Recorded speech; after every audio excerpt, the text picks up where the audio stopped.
fait aussi la toxicologie et la recherche expérimentale. Il en a un diplôme, ça c'est bien sûr à Montréal, au Canada.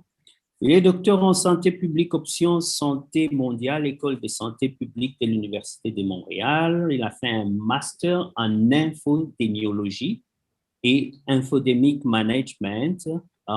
Et en fait, c'est surtout de cette question de l'infodémiologie qu'il sera question. Je vous épargne donc de détails si vous voulez en savoir plus. À la fin de cette rencontre, Dr Mouya, n'oubliez pas de nous donner votre numéro et certainement votre email afin que ceux qui voudraient entrer en contact avec vous puissent le faire. Bonsoir, Dr Mouya. Bonsoir. Attends, j'ai ouvert mon mythe. Ouais. J'ai perdu mon micro, il fonctionne, oui, c'est bon. Oui, bonsoir. Oui, bonsoir. Je suis très content de vous parler et surtout merci de m'avoir évité ma diplomatose. Parce que merci. Vous avez donc la parole, vous pouvez y aller. Vous avez au moins 30 à 45 minutes pour nous parler. Et nous demandons tout simplement aux amis qui auront des questions pendant que Dr Mouya sera en train de développer ce qu'il nous présentera, de pouvoir juste regarder à côté dans votre boîte, il y a le chatting. Vous pouvez écrire votre question. Nous avons l'impression qu'il n'y a pas beaucoup de gens aujourd'hui. Il est fort possible qu'on accorde plus la parole aux gens. Jusque-là, nous n'avons qu'environ 30 personnes, mais sinon, ce serait mieux que vous puissiez écrire vos questions et Dr Mouya va, n'est-ce pas, y répondre que de prendre la parole parce que parfois les gens prennent plus longtemps la parole. Mais s'il nous arrive de vous donner la parole, limitez-vous, s'il vous plaît, à 1 minute. Comme ça, on sait respecter le temps. Docteur Mouya, à vous, merci. Merci et surtout bonjour à tous ceux qui ont pris de leur temps pour pouvoir nous écouter et parler des vaccins COVID-19, qui est un sujet d'actualité. Nous nous intéresserons surtout pour les stratégies qu'on met en place lorsqu'on est en train de déployer un vaccin. D'autant plus que le vaccin COVID-19 est un vaccin qui n'est pas une vaccination habituelle, ce n'est pas une vaccination de routine. La plupart des pays ont des systèmes où on vaccine des enfants, on vaccine certains vaccins qui sont là. Certains pays africains en général n'ont pas ces systèmes-là où on doit vacciner des personnes adultes, on va en parler. Et chaque vaccination va se mener avec tout ce qui a des informations et autres. Et tout ça, c'est rempli dans une science qu'on appelle l'infodémiologie et on donnera les approches et surtout les outils que l'infodémiologie, ce qu'ils le font, qu'on appelle les infodémiques managers peuvent apporter pour que les vaccins soient plus acceptés, soient plus adoptés dans les différents milieux. Donc, nous aurons une présentation qui aura en moins 3 parties. Une première partie, on va parler un rappel sur les vaccins SARS-CoV-2 qui sont validés. Une deuxième partie va s'appesantir sur les stratégies de déploiement national des vaccins, une planification, comment identifier les populations qu'on doit vacciner, comment on doit les vacciner et qu'est-ce qu'on fait surtout, ce qui est le plus important, lorsqu'on est en train de donner un vaccin en zone d'hésitation vaccinale où les gens ne sont pas très convaincus, où les gens se posent des questions, quelles sont les stratégies qu'on a après. Et après, comme toute chose, la pandémie à COVID-19, c'est une pandémie que j'appelle 2.0, qui est arrivée avec les réseaux sociaux. Et il y a tout ce qui se dit sur les réseaux sociaux qu'il faut savoir gérer par la communication des risques et infodemic management. Un petit rappel, c'est qu'actuellement, les vaccins contre la COVID-19 existent. J'aimerais d'abord, avant de continuer ces propos, commencer à vous dire que tout ce que nous dirons sur la COVID-19 aujourd'hui, c'est ce qui est actuellement accepté scientifiquement en date d'aujourd'hui. La COVID-19 ou bien le SARS-CoV-2 étant un virus et une maladie dont les redécouvertes sont assez rapides, cela fait que les choses sont facilement changeables, elles peuvent être changées par rapport aux données et nous, on aimerait avoir une présentation avec les données probantes, ce qui fait que ce qu'on dit, c'est ce qui est accepté aujourd'hui et probablement on aura des ajouts et des mises à jour lorsqu'il sera nécessaire. Il y a plusieurs vaccins qui sont là et il y en a d'abord d'autres qui sont en recherche et ceux qui sont déjà validés. Ceux qui sont validés, il y a les vaccins ARN messager qu'on appelle Pfizer BioNTech qui a une efficacité à 95% et le vaccin Moderna sont les vaccins d'une nouvelle technologie. On n'en parlera pas beaucoup ici, à moins qu'il y ait des questions, parce qu'on ne va pas les déployer dans certains pays africains, sauf le Rwanda qui les a déployés, parce que ça demande des niveaux de conservation du froid à moins 20 et moins 70 degrés, qui demandent une chaîne de froid que plusieurs pays n'ont pas. Les vaccins à vecteur viral, on a le chef de file, c'est AstraZeneca Oxford, qui est le plus distribué. C'est un vaccin qui a une efficacité à 70%, et qui a été prouvé. Et les vaccins russes, qui est un vaccin aussi à vecteur, vaccin Sputnik 5, qui lui a une efficacité à 82%. Il y a un autre, l'AstraZeneca et l'Oxford ont la particularité, c'est que AstraZeneca, Oxford, ainsi que les autres vaccins Pfizer et BioNTech, on les donne à des injections. Normalement, c'est une première injection le premier jour et en moyenne une deuxième le deuxième jour, mais avec des politiques qui changent d'un pays à l'autre selon leur plan de déploiement qui peuvent arriver jusqu'à 4 semaines d'intervalle entre les vaccins. Les vaccins Johnson & Johnson ont une particularité, c'est un vaccin qui se donne en une seule injection. Les vaccins AstraZeneca, Sputnik et Johnson & Johnson sont des vaccins qui sont conservés à 2 et 8 degrés Celsius, ça veut dire des vaccins qui sont conservés dans un frigo normal et la chaîne des froid n'est pas trop compliquée à mettre en place. Il y a un autre vaccin qui utilise les particules protéiques, le vaccin de Novavax, qui lui également a été validé, et des vaccins qui viennent de Chine. Et ces vaccins-là, eux, utilisent une technique qu'on appelle la technique des virus inactivés. Et c'est les vaccins Sinopharm et vaccins Sinovac. À côté, j'ai mis en place un schéma pour montrer le nombre de vaccins qui sont utilisés. Et vous verrez que après le Pfizer BioNTech, qui est le plus utilisé, mais c'est un billet de choses parce que c'est un vaccin qui est très utilisé aux États-Unis avec Joe Biden et qui s'est donné la peine de vacciner tous les États-Unis d'ici 4 mois. Ça fait qu'il est beaucoup utilisé. Mais de par le monde, les premiers vaccins les plus utilisés, c'est les vaccins d'Oxford Zeneca. Viendra les Moderna et les autres vont suivre par ordre d'importance. La question qui se pose généralement en vaccin, surtout ceux qui refusent les vaccins, c'est la question pourquoi les vaccins sont assez rapidement apparus. Nous l'avons expliqué prochainement, mais on répète quand même que dans un monde normal, il y a plusieurs phases pour développer un vaccin. Une phase préclinique où on utilise les expérimentations chez les animaux. Une fois que le produit est accepté, on va chez l'humain, c'est-à-dire phase 1, où le rôle c'est de chercher à déterminer si le vaccin est sécuritaire, est-ce qu'il ne provoque pas de maladies, il ne provoque pas d'effets secondaires. Ces vaccins-là, lui, vous les mettez sur environ une dizaine de personnes. Si les résultats sont bons, on passe à la phase 2 qui, lui, va déterminer l'immunogénicité. Est-ce que le vaccin montre réellement une réponse immunitaire? Et si ça marche, on va faire ce qu'on appelle la phase 3, où on va essayer de donner les vaccins en phase réelle. Dans ces moments-là, on fait ce qu'on appelle des études randomisées. On va prendre un groupe de personnes où on va donner les vaccins, et l'autre groupe de personnes, on va donner un placebo, un produit qui n'est pas les vaccins, et de manière double aveugle, et pour pouvoir savoir à la fin, est-ce que le vaccin, l'effet qui est là, est un vaccin, un effet lié au vaccin ou bien lié au hasard? Une fois que c'est fait, on passe à l'approbation. Pour les vaccins, actuellement, ils ont ce que nous appelons une approbation d'urgence et on fabrique. Dans un monde normal, ces différentes étapes prennent 10 à 15 ans. Parce qu'il faudrait d'abord, quand on passe les phases 1, 2, 3 ans, pour que vous ayez de l'argent, vous ayez à chercher des gens pour pouvoir faire. Et même si vous avez des résultats, il faudrait commencer à fabriquer. Mais pour le Covid, avec le projet Warp Speed, on a mis 7 milliards de dollars sur la table. Ça fait que les différentes étapes se sont faites de manière concomitante les unes par rapport aux autres. Donc, au lieu d'avoir une forme qui est longitudinale les unes après les autres, on a superposé les étapes en disant que, par exemple, quand on a un vaccin au stade exploratoire, si vous avez des résultats qui sont déjà acceptables, on passe en phase 1 et sinon en phase 2. Une fois qu'on était en phase 2, la plupart que les résultats étaient bons, la plupart des firmes pharmaceutiques ont commencé déjà à fabriquer leurs produits pour qu'ils soient prêts à pouvoir les donner. Donc, au même moment également, les résultats étaient donnés aux organismes de validation qui ont validé les vaccins assez rapidement. Je parlerai d'un vaccin, un vaccin AstraZeneca Oxford, parce que lui, c'est le plus utilisé et c'est celui qui est distribué par le projet Oxford, projet COVAX. Il n'est pas le seul vaccin, mais il y en aura d'autres, c'est le seul qui est actuellement. C'est un vaccin à vecteur viral. On utilise l'adénovirus de chimpanzé comme vecteur, c'est-à-dire qu'on prend un virus, on prend une portion de la protéine S du SARS-CoV pour le mettre à l'intérieur. Il avait une efficacité qui est à 70%. Ce vaccin est conservé entre 2 et 8 degrés Celsius, qui est une des raisons pour lesquelles on le choisit facilement. Et ces vaccins ont une durée de vie de 6 mois. C'est-à-dire que si on les fabrique au mois de janvier, ils expirent en mois de juin. Donc c'est normal, j'ai mis ça parce qu'à côté, j'ai mis une photo qui a circulé au Congo quand les vaccins sont arrivés. On dit, mais les vaccins vont expirer rapidement. Oui, les vaccins expirent après 6 mois. Le défi, c'est de comment les distribuer avant que les 6 mois puissent être faits.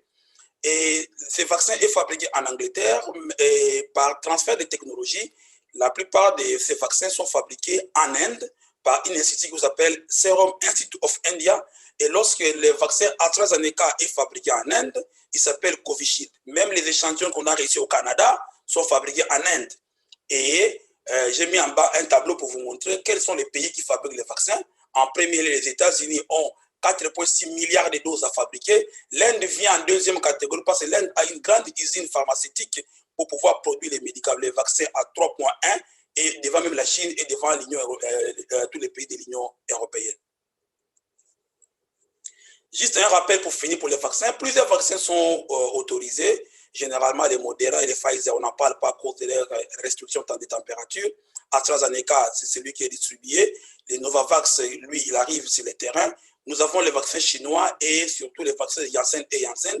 On parlera de sa particularité parce que lui, il est donné à une seule dose, qui est aussi un côté acceptable, parce que parmi les défis que nous aurons après, quand on déploie un vaccin, c'est le vaccin à 2 fois. Il faut avoir un système de record qui fera qu'on peut rappeler les gens pour leur deuxième vaccin, parce que pour qu'ils ne puissent pas oublier de se faire vacciner deuxièmement.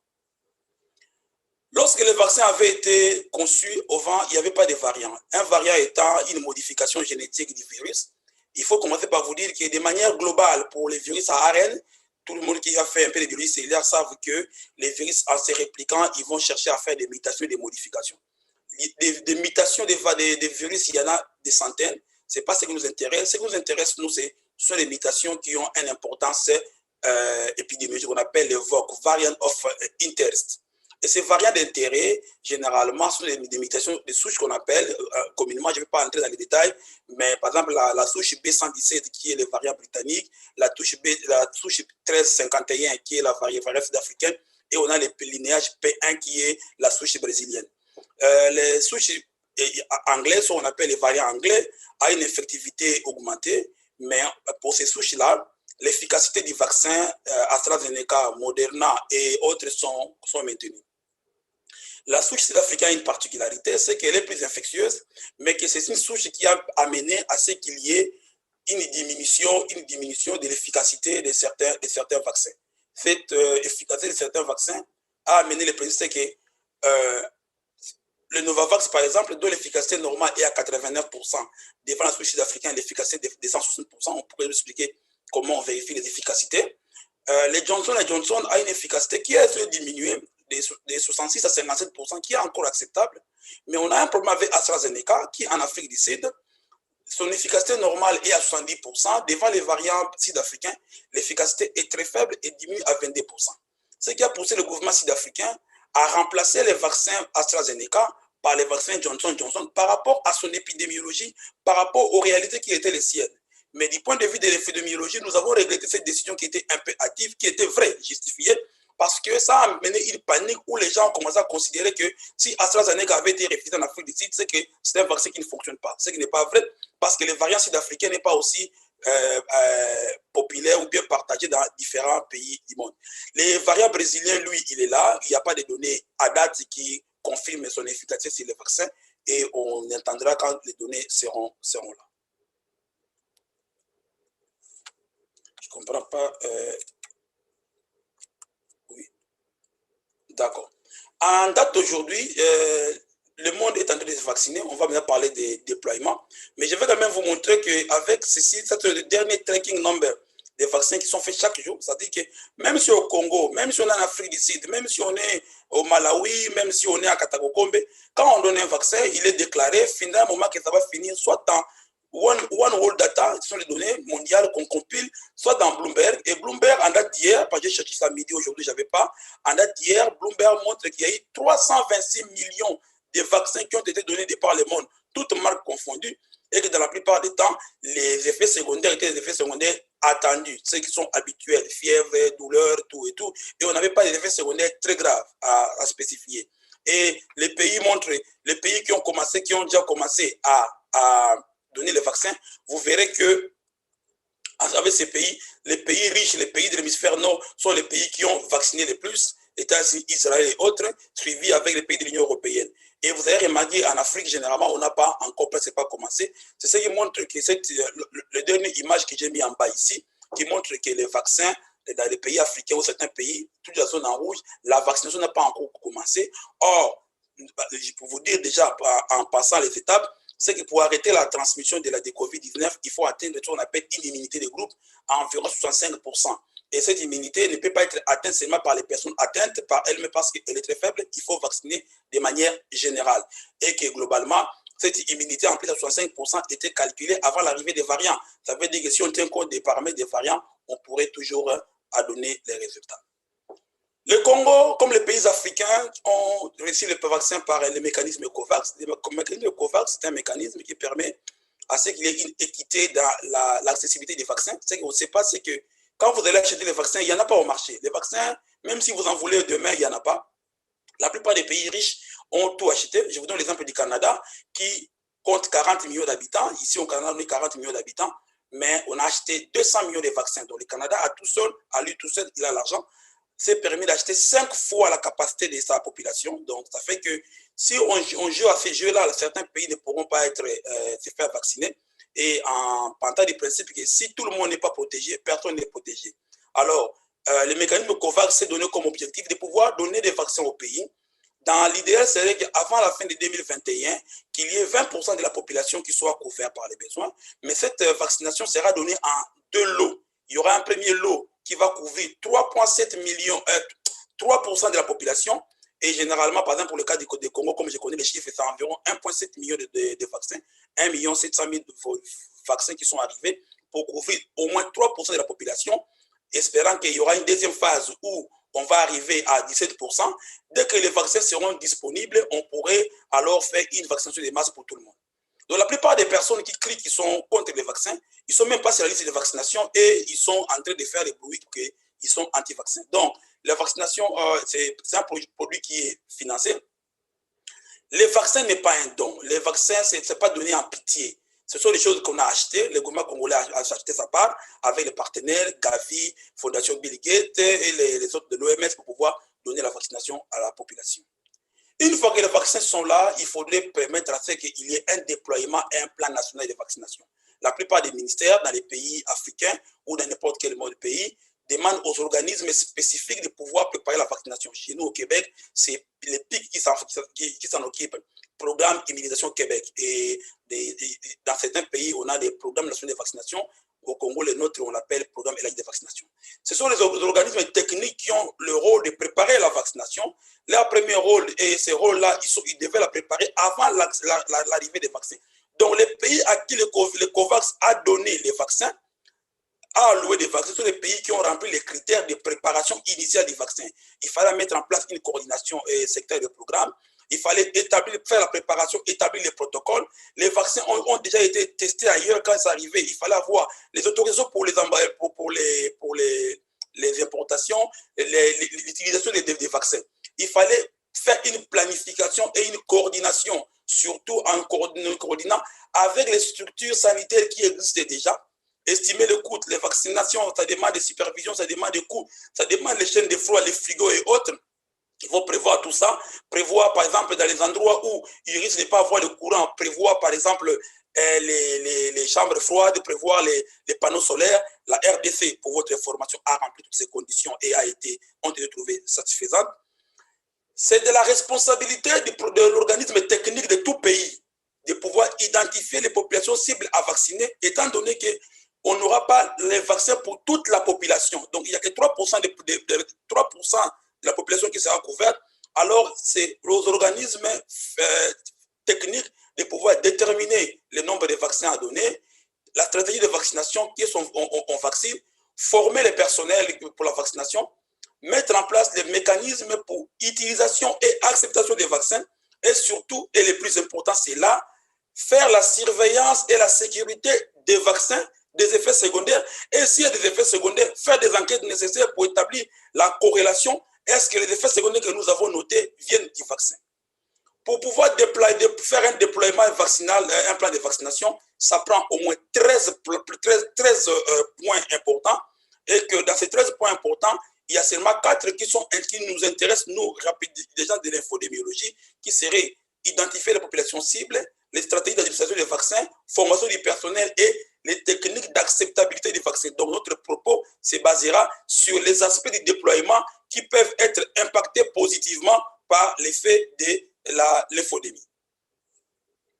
Pour pouvoir avoir une vaccination, il faut une coordination, comme j'ai dit. La coordination, c'est les structures, les programmes nationaux de coordination qui sont là, dépendant des pays, et généralement, la plupart des temps, dépendent des ministères, organes techniques du ministère de la Santé, qui, lui, généralement, a une approche multisectorielle. Ça prend beaucoup de choses, et ça prend également à pouvoir s'atteler ou bien pouvoir se mettre en place avec les structures existantes. On ne va pas réinventer les roues, on va mettre en place et essayer d'utiliser les compétences, les capacités qui existent déjà. Par exemple, on peut se dire que si on va vacciner dans les hôpitaux, on peut utiliser par exemple les personnels hospitaliers des hôpitaux-là, on les forme pour pouvoir vacciner.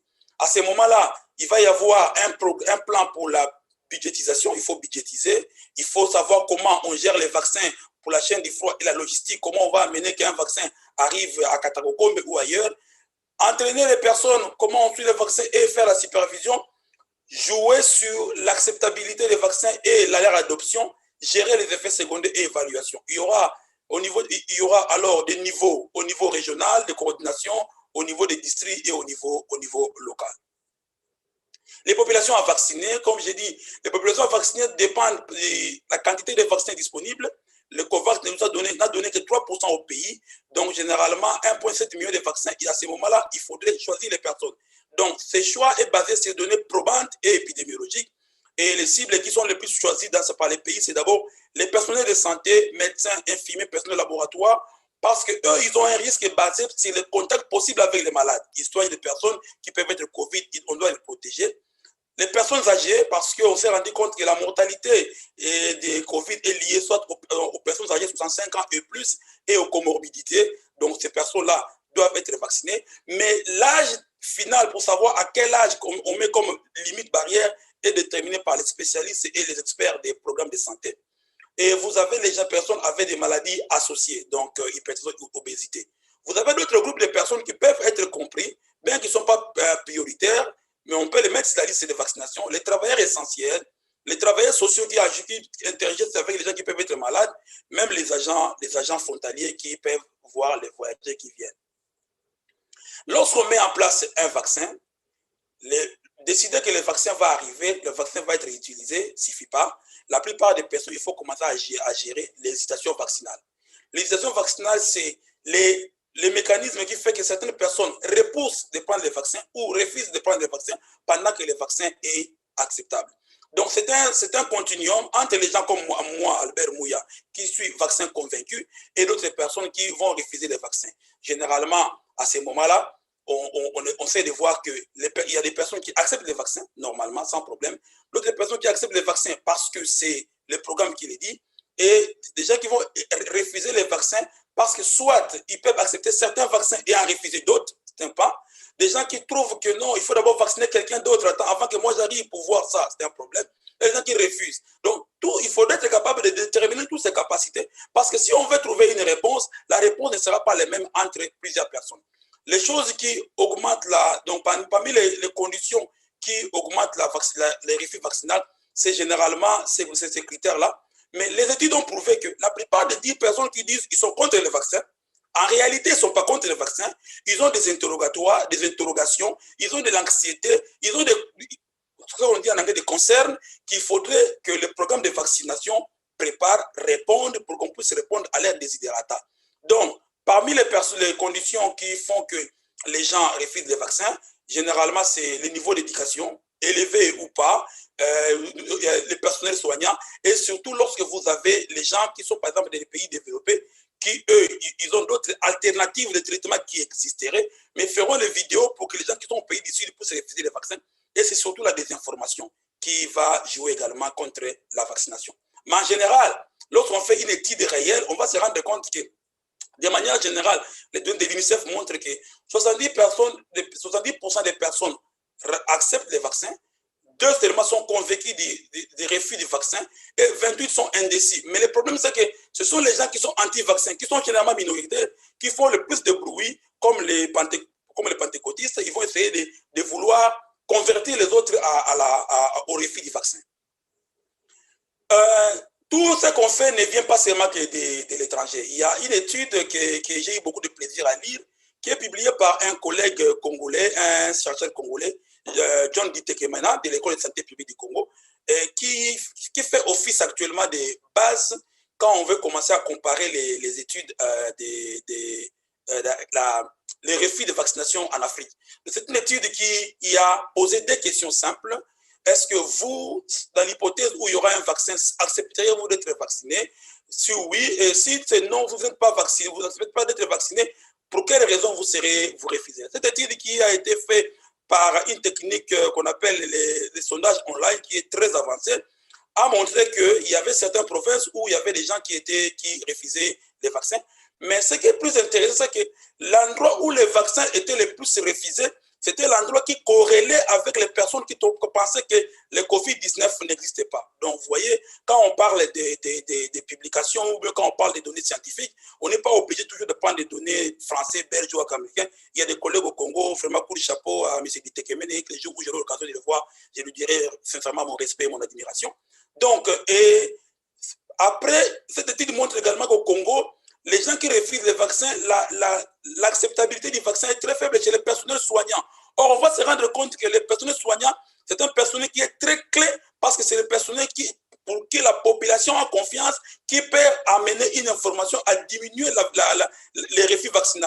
Donc, cette étude montre que s'il faut mettre les moyens pour former, il faut mettre les moyens pour former les personnels soignants d'abord qui, eux, refusent les vaccins. Parce que s'ils commencent à accepter la vaccination, et qu'il y ait une première phase, ça augmenterait l'acceptabilité du vaccin. Et les beaux côtés de cette étude, c'est que cette étude montre qu'il parle de la désinformation, et la désinformation était des éléments essentiels que l'équipe de Ditekemene et collaborateurs ont trouvé à Kinshasa, en RD Congo, surtout RD Congo, c'est une étude qui est bien faite, qui montre que les réseaux sociaux, enfin, la désinformation, contrairement à ce qui est occidentalement accepté, ne va pas seulement par les réseaux sociaux, mais au Congo, ça va par bouche à oreille. Les TV et les radios également puissent ajouter. Donc, on a vu maintenant, ils ont même donné les raisons pour lesquelles les personnels de santé refusent les vaccins. C'est parce qu'ils n'ont pas confiance, c'est parce qu'ils pensent que ça va les tuer, c'est parce qu'ils pensent qu'il va les rendre stériles. Donc, ça montre qu'il faudrait donner l'information pour que les gens, en réalité, les refus vaccinaux au Congo n'est pas lié à un problème, bien qu'il y a des refus qui sont liés à des convictions politiques, à des convictions religieuses, des convictions psychologiques ou personnelles, mais beaucoup de problèmes au Congo, des refus vaccinaux, sont liés au manque de formation. Cette étude vraiment de Ditekemene et collaborateurs est une étude qui vraiment fait la base quand nous faisons nos supervisions, nos consultances. Dans ce cas, pour préparer et accepter les vaccins, il faut avoir, comme on a dit, il faut se préparer, mettre en place une approche intégrée qui permettra aux gens de pouvoir accepter les vaccins. Donc, essayer de comprendre ces gens-là, les écouter et répondre aux questions pour pouvoir enlever la désinformation. On s'attaque à la désinformation parce qu'on doit écouter et les initiatives ainsi que l'engagement numérique parce que les choses ont beaucoup changé. Il faudrait jouer avec les renforcements des communautés, comment on appelle, engagement communautaire, parce que vous devez avoir des leviers, des personnes qui peuvent porter les messages, les chefs coutumiers, les notables, les pasteurs, ces gens-là peuvent mener les messages. Si la vaccination a marché en Israël, l'élément clé, c'est parce que les rabbins ont embarqué. Le gouvernement israélien a parlé avec les rabbins et les rabbins en Israël sont très puissants. Ils ont dit que le vaccin est acceptable et le vaccin a été fait. Surtout, il faudrait augmenter les compétences des personnels soignants parce qu'eux, ils sont les premières personnes à être vaccinés d'abord. Ils vont vacciner les autres et ils doivent être capables d'avoir les informations nécessaires à répondre aux gens qui leur posent des questions sur les vaccins parce qu'il ne faudrait pas qu'un professionnel veut faire la promotion du vaccin mais il ne sait même pas de quoi on parle. Et ainsi, surtout quand il y aura des effets secondaires, il faudrait timely, c'est-à-dire à temps et répète. L'étude de Ditekemene et collaborateurs est très importante. J'aurais souhaité que de telles initiatives puissent continuer à faire ce qu'on appelle une étude de terrain en temps réel, de continuer cette survey, comment on dit, cette enquête de manière continue pendant la vaccination et on va faire dans différentes méthodes. Pour accepter la vaccination, justement, la stratégie, c'est commencer d'abord à savoir qu'est-ce que le peuple, les gens pensent ou bien pensent de la vaccination. Quelle est leur perception du risque? On a vu avec des Tekemène et collaborateurs que les gens qui pensaient que la COVID n'existait pas n'avaient pas besoin ou bien refusaient de prendre les vaccins.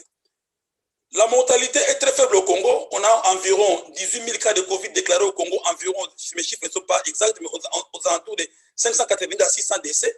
Ce n'est pas la même chose quand on a, par exemple, comme au Canada. Là, on va se retrouver à plus de 20 000 décès. Donc, les gens savent que la maladie est très grave. Et il faudrait savoir quelles sont les recommandations. Est-ce que quand on met en place des techniques, est-ce que ça répond aux normes sociales?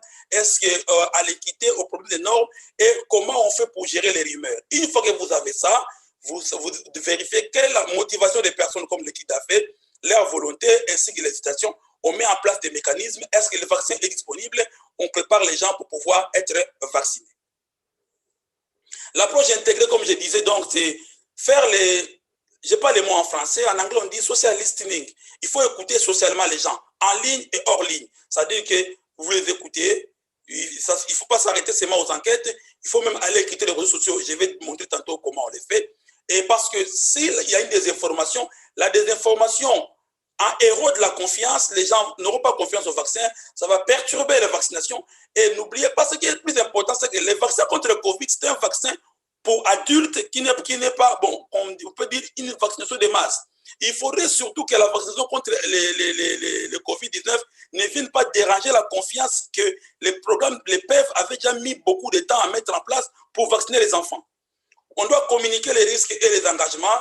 Par exemple, il faut parler aux communautés, parler aux organisations de la société civile pour leur expliquer la réalité du vaccin et pouvoir jouer sur leur rôle, pouvoir mettre levier, renforcer les capacités des personnes qui sont vaccinées en première ligne et surtout mettre en place une communication de crise. Il faut avoir une équipe qui détecte les rumeurs, qui y répond en temps normal. Je parlerai tantôt, si c'est possible, je peux y dire. Ce matin, on a déjà parlé que AstraZeneca a été refusé en Norvège, au Danemark. On a proposé la nouvelle. Oui, le vaccin a été suspendu pour 2 semaines parce qu'il y avait probabilité d'un effet secondaire qui serait un caillot sanguin qui serait produit. Et il y avait même une information qui était en Autriche. On est en train de chercher à vérifier les lots qui est un lot number qui est les EBV 5300. Mais les personnes qui propagent l'information ne disent pas que le gouvernement danois n'a pas dit qu'il a arrêté AstraZeneca, qui restera toujours un très bon vaccin, mais ils ont mis en place, parce que c'est un mécanisme normal de gestion des effets secondaires, ils ont stoppé probablement, les autres pays ont suivi par principe de précaution. Personne ne peut prouver que le vaccin n'est pas sécuritaire. Mais il faudrait qu'il y ait une communication de crise qui répond à ces questions-là, avoir des messages créés, prétestés, et surtout harmoniser les messages, parce que rien n'est plus grave que lorsque vous avez des messages discordants entre différentes personnes d'autorité qui parlent des vaccins. Pour pouvoir faire accepter les vaccins, généralement, nous, on applique ce qu'on appelle Risk Communication and Community Engagement. Il faut associer les communautés dans la prise de décision. Très tôt dans la décision, on doit déjà leur montrer, parler, quels sont les besoins, qu'ils vous disent ce qu'eux, ils pensent de ça, et on peut améliorer un programme par rapport aux besoins qui sont les leurs, maintenir un lien de confiance, écouter plus, parler moins. Je sais que cette phrase ici ne s'adresse pas à moi, parce que moi, je parle un peu trop. Bon, mais j'enseigne ça aux gens, c'est écouter plus et parler moins. Oui, moi aussi, quand il faut écouter, parfois j'écoute. Bon, écouter plus et parler moins, je vais faire un effort de parler moins, et faire les feedbacks des personnes avec les communautés, écouter ce qu'ils vous disent, écouter ce que les réseaux sociaux vous disent et y répondre en temps. Il faudrait utiliser les données probantes pour la décision. Lorsque vous voulez prendre une décision, il faut savoir, comme l'étude dit que Tekemène et collaborateurs montrent qu'il y a des endroits où l'acceptation du vaccin est là, d'autres endroits où il n'y a pas d'acceptation. Donc, quand vous allouez les moyens, vous les allouez les moyens par rapport aux données probantes, evidence-based decision.